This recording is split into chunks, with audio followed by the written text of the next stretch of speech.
অতএব মৌন ভাব করিয়া ধারণ ক্ষণকাল রহিলেন ভৃগু তপোধন। তারপর পুনরায় মধুর বচনে কহিলেন সম্বোধিয়া নৃপতি সত্তমে, শুনো শুনো ওহে বৎস আমার বচন, যাও যাও শীঘ্র যাও করহ গমন। আশীর্বাদ করি আমি তোমারে এক্ষণে, সর্বথা মঙ্গল হোক বিহিত বিধানে।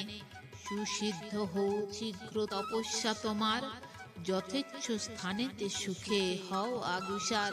পরম আনন্দে যাও ইচ্ছে মতো স্থানে, মঙ্গল হোক তব বিহিত বিধানে।